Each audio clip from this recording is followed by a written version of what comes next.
Merit Crew, here's one of your breakdowns for this. Well, it's the only book breakdown for this week.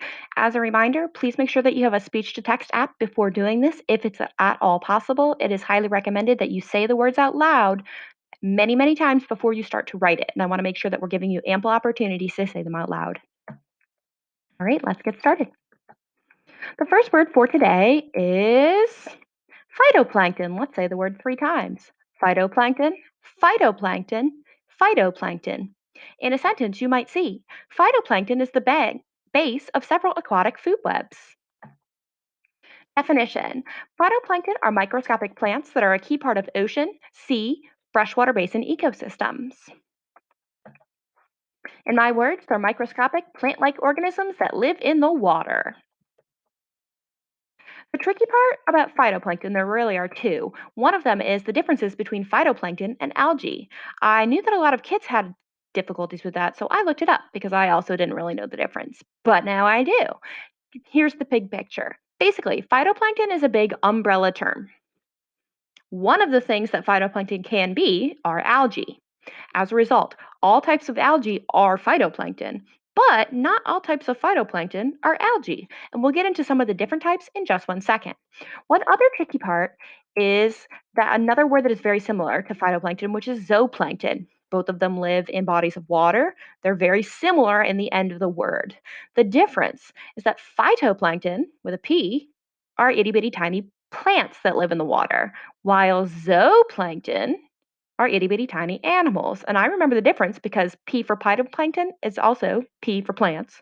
And a zoo is where animals are housed. So I suggest that you use that as how to tell the difference as well. Alrighty, here are some examples of phytoplankton. One of them is algae, as we just said.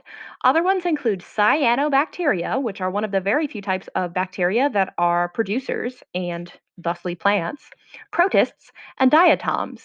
It's not hugely important that you know the difference, especially at this part in your life, so don't stress too much about that. We're about to do the first, your turn.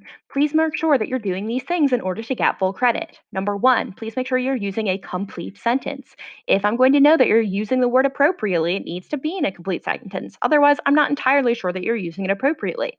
Secondly, you have to actually use the vocabulary word or phrase in your sentence. I can't believe I'm still saying this, but here I am.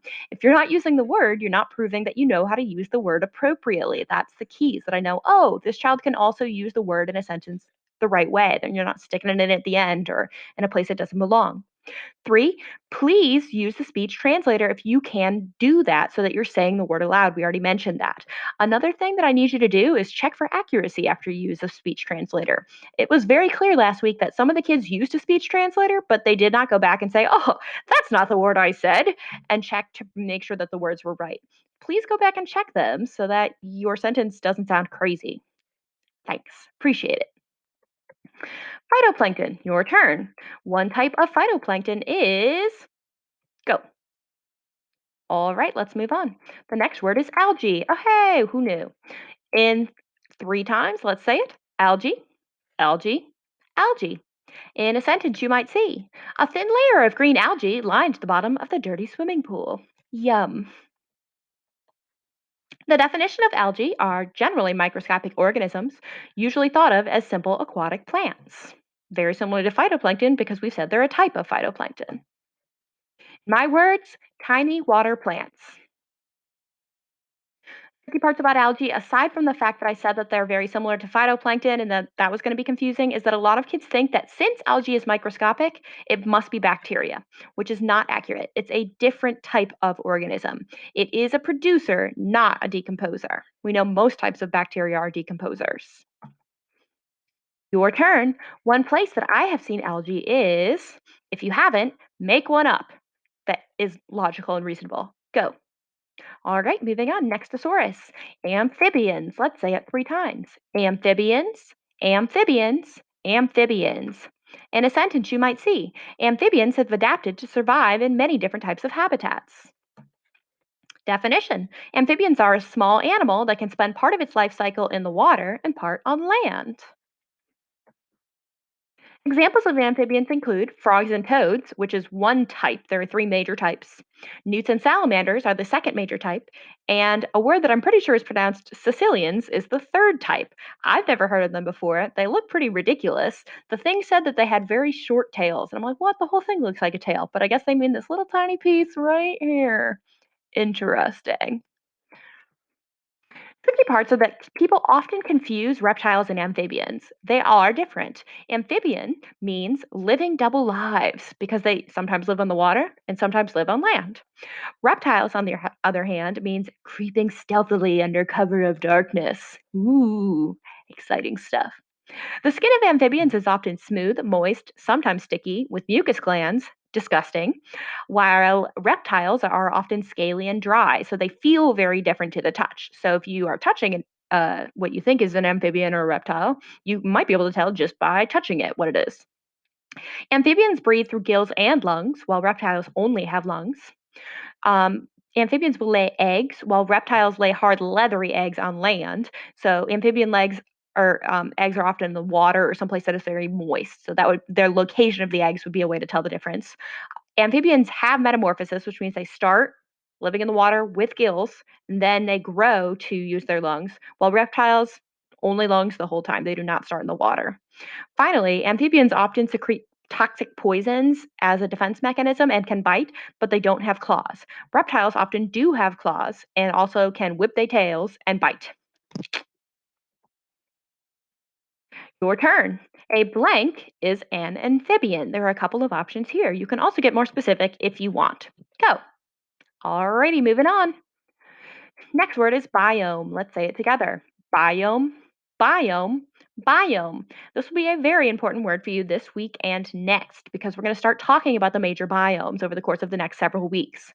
In a sentence, you might see trees that lose their leaves in the autumn months are usually found in the deciduous forest biome. That's one of the biomes we'll talk about. Definition: a biome is one of Earth's large ecosystems with its own type of climate, soil, plants, and animals. Here are some examples of the biomes most of them will talk about. Deserts is a hot, dry. However, one thing that you need to know is that there are also cold deserts. Antarctica is a desert. So we'll talk a little bit more about that when we get there. The savanna is one type of grassland. We'll also talk about temperate grasslands or the American grasslands is another word that I have often heard for that.